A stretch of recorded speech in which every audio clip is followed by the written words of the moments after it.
Everyone, my self Rahul Gunawat. और आज हम बात करेंगे पैथोलॉजी के अंदर जो न्यूट्रिशन है उस न्यूट्रिशन के एमसीक्यू के बारे में बात करेंगे जो एग्जाम पॉइंट के हिसाब से बहुत ही इम्पोर्टेंट है। तो इस वीडियो के अंदर अपन एमसीक्यू देखेंगे जो न्यूट्रिशन बेस्ड एमसीक्यू है उनके बारे में बात करेंगे। तो जिनमें से जो सबसे फर्स्ट जो एमसीक्यू है वो क्या है, वो ये है कि rickets is due to, first option है loss of calcium in urine, second option है decrease absorption of calcium, third option है loss of phosphate in urine, fourth option है बोथ बी एंड सी। तो जो रिकेट्स है, जो bone disorder है, ये दो कारण से हो सकता है। या तो कैल्शियम का एब्जॉर्प्शन है वो घट जाए जिसके कारण भी हो सकता है, और यूरिन के अंदर जो फॉस्फेट है उसका लॉस हो जाता है उसके कारण से भी हो सकता है। तो इसके अंदर आंसर जाएगा B and C, option D. Second question है which is a following cause a teratogenicity. अब अपन को पता होगा कि टेरेटोजेनिसिटी की अगर बात की जाए तो ये जो टेरेटोजेनिसिटी होता है ये किसके कारण हो जाता है।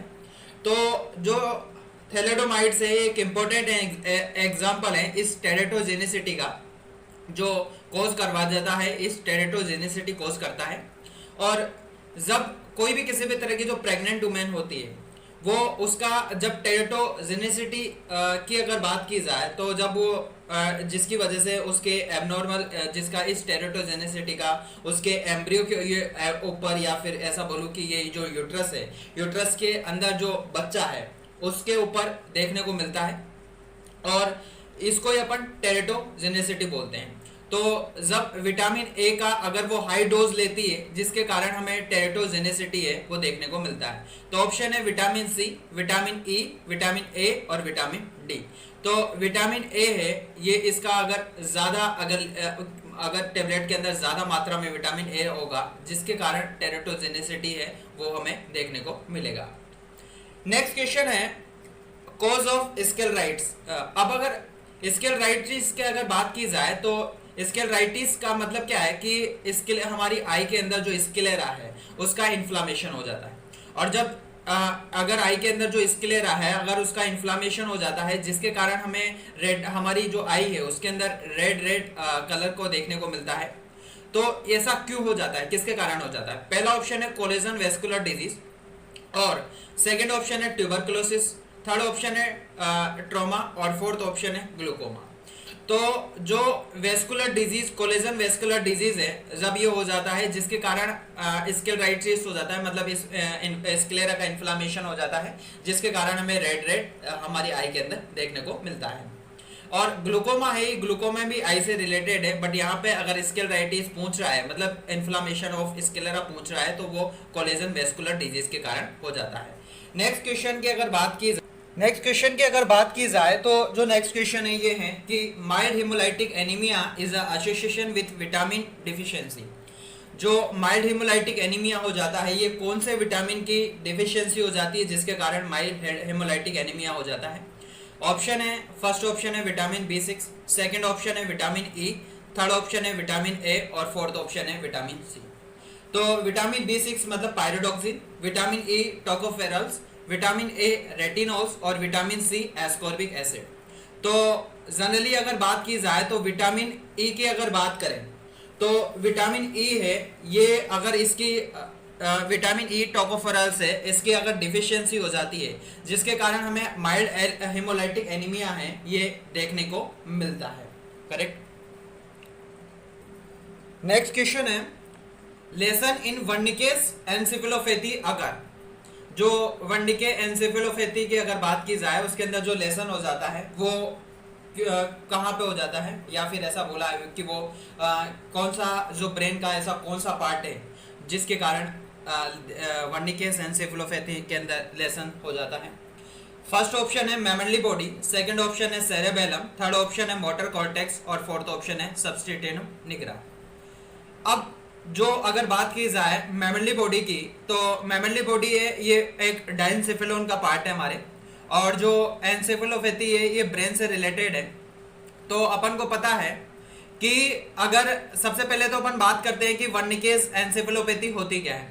तो अगर कोई भी किसी भी तरह का पर्सन है, अगर वो अगर वो अल्कोहल ज़्यादा ले लेता है या अल्कोहल ज़्यादा लेने के कारण क्या हो जाता है कि जो स्टोमक होता है, उसका जो स्टोमक होता है उस पर जो लाइनिंग होती है वो डैमेज हो जाती है, वो लाइनिंग खराब हो जाती है। और जब वो लाइनिंग खराब हो जाती है जिसके कारण जो विटामिन है वो एब्जॉर्ब नहीं हो पाते, और पर्टिकुलरली जो विटामिन B1 है, जो थियामिन है, वो एब्जॉर्ब नहीं हो पाता, जिसके कारण थियामिन का एब्जॉर्प्शन कम हो जाता है, जिसके कारण वर्निकेज डिजीज है ये देखने को मिलता है। तो ये हमारी जो मैमली बॉडी है, जो एक डाइनसिफिलोन का पार्ट है, अगर इसके अंदर क्या हो जाता है कि कहने का मतलब इसके कारण जो वर्निकेज एनसेफेलोपैथी है ये हो जाती है। नेक्स्ट क्वेश्चन है कि ग्लूटामिक एसिड जब एक गामा कार्बोनाइल ग्लूटामिक एसिड में कन्वर्ट हो जाता है, जब ट्रांसफर होता है, तो वो कौन से विटामिन के कारण हो जाता है? ऑप्शन ए है विटामिन ए, ऑप्शन बी है विटामिन डी, ऑप्शन ई है विटामिन ई, ऑप्शन डी है विटामिन के। तो ये सभी को पता रहता है कि जब ग्लूटामिक एसिड, जब गामा गैलेक्टोमाइन जो गामा कार्बोक्सी ग्लूटामिक एसिड में कन्वर्ट होता है, तो वो विटामिन के प्रेजेंस में हो जाता है। और ये विटामिन के है, ये क्लोटिंग फैक्टर सेकंड, 10th और जो 7th और 9th इनसे रिलेटेड होता है। तो इसको कैसे याद रखें? तो साथ में ये भी याद रखना पड़ेगा कि इस रिएक्शन के अंदर ये क्लोटिंग फैक्टर यूज में होते हैं। तो ये सेकंड को अपन 2 बोल सकते हैं, 10 को अपन हैन बोल सकते हैं, और 7th को 7, और 9th को अगर बात की जाए तो वाइन बोल सकते हैं। तो 2 हैन साथ में वाइन लेके जा रहे हैं, करेक्ट। तो ये जो 2 हैन है, ये मतलब ग्लूटामिक एसिड जब गामा कार्बोनाइल ग्लूटामिक एसिड में कार्बोक्सी ग्लूटामिक एसिड में कन्वर्ट होता है, तो 2 हैन 7 वाइन में लेके जा रहे हैं। तो ये क्लोटिंग फैक्टर भी इसके साथ में होते हैं, विटामिन के साथ में। नेक्स्ट क्वेश्चन की अगर बात की जाए तो नेक्स्ट क्वेश्चन देख लेते हैं। नेक्स्ट क्वेश्चन है कि in case of hydatidiform mole blood cells does not develop because of lack of.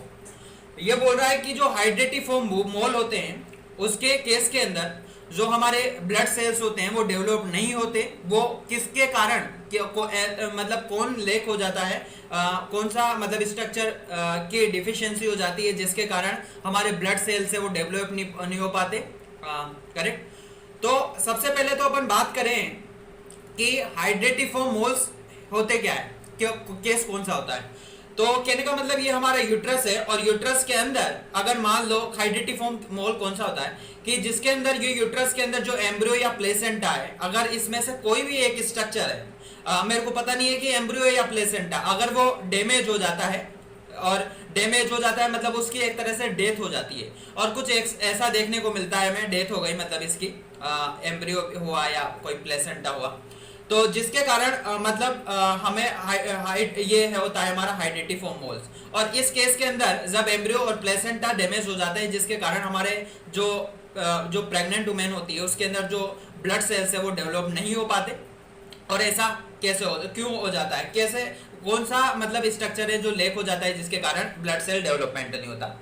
First option है ट्रोपोब्लास्ट, सेकंड ऑप्शन है प्राइमरी एक्टोडर्म, थर्ड ऑप्शन है एंडोडर्म, और फोर्थ ऑप्शन है मेसोडर्म। तो ट्रोपोब्लास्ट तो अपन को पता है कि जो प्लेसेंटा है वो ट्रोपोब्लास्ट से ही ओरिजिनेट होता है, और ये एम्ब्रियो को मतलब प्रेडिंग का काम करवा देता है एम्ब्रियो को, ये ट्रोपोब्लास्ट। तो ये वाला तो ये प्लेसेंटा है, प्लेसेंटा तो ये तो हो ही नहीं सकता, करेक्ट। और उसका आंसर जाएगा मेसोडर्म। तो मेसोडर्म का स्ट्रक्चर जब लेक हो जाता है जिसके कारण हमारी जो प्रेग्नेंट वुमेन होती है वो उसके अंदर ब्लड सेल्स डेवलपमेंट नहीं होते, और वो ये सारी कंडीशन हो जाती है, करेक्ट। उसके बाद में नेक्स्ट क्वेश्चन की अगर बात की जाए तो नेक्स्ट क्वेश्चन है एक्रोडर्मेटाइटिस एंटेरोपैथिका है, वो सीन देखी जाती है, और ये किसके डिफिशियंसी के कारण हो जाता है। तो सबसे पहले तो अपन देखेंगे कि एक्रोडर्मेटाइटिस जो एंटेरोपैथिका होता है ये होता क्या है। तो इसके अंदर क्या हो जाता है कि जो हमारा फेस है, फेस रेडनेस हो जाती है फेस के अंदर, या फिर ऐसा बोले कि बॉडी का कोई भी पार्ट है उसके अंदर अगर इस तरह से रेडनेस हो जाती है तो वो किसके कारण हो जाती है। तो फर्स्ट ऑप्शन है मोलिबडेनम की डिफिशियंसी के कारण, सेकंड ऑप्शन है जिंक की डिफिशियंसी के कारण, थर्ड ऑप्शन है सेलेनियम की डिफिशियंसी के कारण और फोर्थ ऑप्शन है क्रोमियम की डिफिशियंसी के कारण। तो जिंक के डिफिशियंसी के कारण हमें देखने को मिलता है कि जो हमारा जो फेस होता है इस पे रेडनेस स्ट्रक्चर डेवलप, रेडनेस हो जाता है फेस या फिर बॉडी का कोई भी पार्ट है वो रेडनेस हो जाता है। तो उसका मतलब है कि वहां पे मतलब वो कहने का मतलब जिंक की डिफिशियंसी हो गई और जिसके उसको बोला जाता है ये एक्रोडर्मेटाइटिस एंटेरोपैथिका। ये हायर लेवल के डिजीज है जो हम देखेंगे पैथोलॉजी के अंदर, न्यूट्रिशन जब पढ़ेंगे वहां पे। नेक्स्ट है protective epithelium is, protective epithelium है ये क्या है? पहली ऑप्शन है has regenerative power, second option है not regenerative power, third option है not shedded off easily, fourth option है ब्लीडिंग इज कॉमन।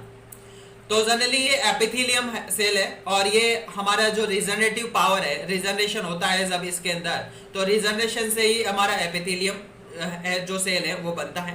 तो हम बोल सकते हैं कि जो प्रोटेक्टिव एपिथेलियम है ये रिजनरेटिव पावर के कारण ही फॉर्मेशन होता है।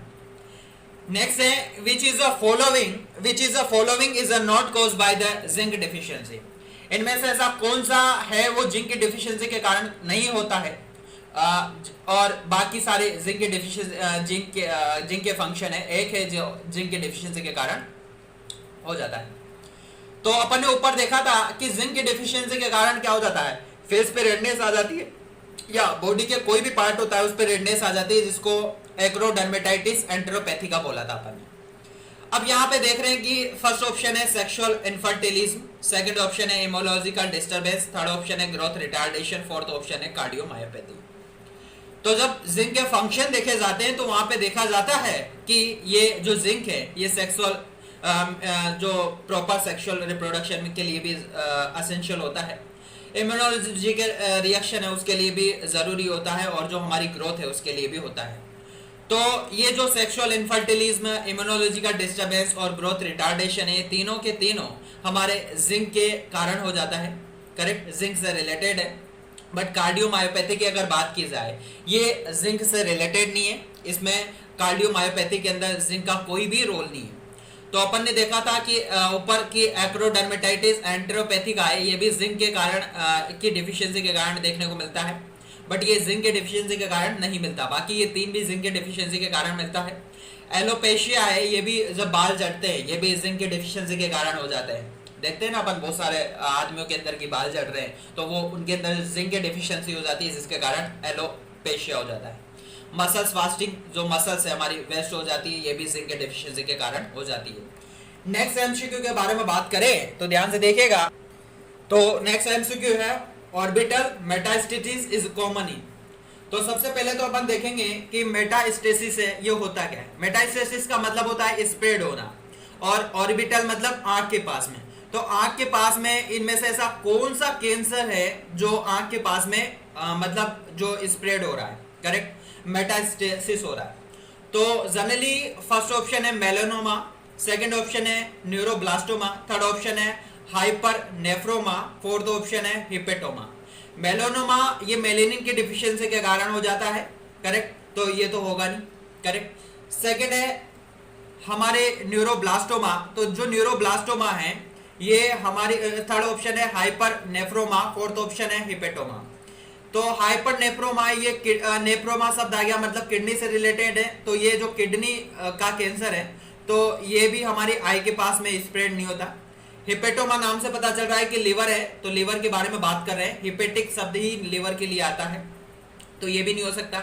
आंसर जाएगा न्यूरोब्लास्टोमा। ये न्यूरोब्लास्टोमा क्या है कि जो किडनी के ऊपर जो एड्रिनल ग्लैंड होती है वहां पे जनरली कैंसर हो जाता है और ये जो कैंसर हो जाता है ये हमारी आई के यहाँ तक स्प्रेड हो जाता है, ऑर्बिटल्स जो है वहां तक स्प्रेड हो सकता है। तो क्वेश्चन भी ये बोल रहा है कि ऑर्बिटल मेटास्टेसिस मतलब आंख के पास में ऐसा कौन सा जो कैंसर है जो हो जाता है, स्प्रेड हो जाता है। तो जब न्यूरोब्लास्टोमा जो कैंसर हो जाता है तो ये हमारे आई के पास में भी मतलब स्प्रेड हो जाता है, आई तक भी स्प्रेड हो जाता है। नेक्स्ट एमसीक्यू देखते हैं अपन। नेक्स्ट एमसीक्यू है iron is present in which protein. Iron कौन सा प्रोटीन है जिसके अंदर आयरन है प्रेजेंट होता है।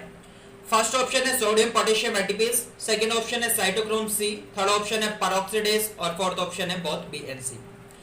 तो आयरन है, ये साइटोक्रोम सी जो प्रोटीन है और जो पेरोक्सिडेज है, इन दोनों के अंदर आयरन प्रेजेंट होता है।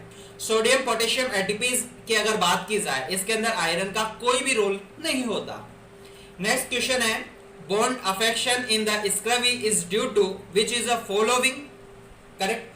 तो जो स्क्रवी के अंदर जो बोन अफेक्टेड होता है, तो अपन ने फर्स्ट क्वेश्चन देखा था रिकेट्स, तो रिकेट्स के अंदर भी बोन अफेक्शन हो जाता है, बोन की डिफिशियंसी हो जाती है, बट और स्क्रवी के अंदर भी बोन की डिफिशियंसी हो जाती है, मतलब बोन है उसके अंदर अफेक्शन हो जाता है। तो दोनों स्क्रवी हो चाहे रिकेट्स हो, दोनों के अंदर बोन अफेक्शन हो जाता है। बट कहने का मतलब यह है कि दोनों के अंदर जो रीजन है वो अलग अलग है। यहाँ पे रीजन अलग है, वहां पे रीजन अलग था, करेक्ट। वहां पे अपन ने देखा था कि जो रिकेट्स है वो एक तो कैल्शियम का एब्जॉर्प्शन घट जाता है जिसके कारण हो जाता है, और यूरिन के अंदर जो फॉस्फेट है वो लॉस हो जाता है जिसके कारण हो जाता है। बट यहाँ पे अगर बात की जाए स्क्रवी के अंदर तो अलग रीजन है। पहला ऑप्शन है poor mineralisation of osteoid tissue, second option है defective osteoids of matrix formation, third option है defective calcification of osteoid, fourth option है increase degradation of osteoid tissue. तो जो मैट्रिक्स फॉर्मेशन के अंदर जो ऑस्टियोइड डिफेक्ट हो जाता है जिसके कारण जो स्क्रवी के अंदर बोन अफेक्शन देखने को मिलता है, करेक्ट। तो ये जो सारे न्यूमेरिकल जो एमसीक्यू थे ये सारे थे किसके पे, पैथोलॉजी के जो न्यूट्रिशन है उस पे न्यूमेरिकल थे, ये एमसीक्यू थे सारे के सारे। तो आशा करता हूँ कि ये वीडियो आपको पसंद आई हुई होगी। अगर ऐसा हुआ है तो please like share and subscribe my medicos studio YouTube channel, और इसके जो नोट्स है वो अपने टेलीग्राम चैनल पे अपलोड कर दूंगा। और नेक्स्ट मैंने नीट पीजी के लिए भी, कहने का मतलब हमारे जो टेलीग्राम चैनल्स हैं जो मेडिकोज स्टूडियो है उस पे डेली एक क्वेश्चन डालता हूँ मैं नीट पीजी के लिए। तो वो वहाँ अगर कोई ज्वाइन नहीं है उस ग्रुप में तो आप ज्वाइन हो सकते हो। डायरेक्ट मेडिकोज स्टूडियो जब आप टेलीग्राम पे सर्च करते हो तो डायरेक्ट चैनल आ जाता है अपना, और वहाँ पे आप ऐड हो सकते हो, और जिससे आपको डेली एक क्वेश्चन मिलता रहेगा और आपकी प्रैक्टिस होती रहेगी, करेक्ट। दूसरी बात यह है कि उसका जो एक्सप्लेनेशन है, जो क्वेश्चन मैं डालता हूं डेली, तो उसके जो क्वेश्चन पुट करता हूं तो उसके 12 आवर बाद, आफ्टर 12 आवर, उसके बाद में उसका जो एक्सप्लेनेशन है वो मैं उसी ग्रुप पे डालूंगा, वहां से आप देख सकते हो, करेक्ट।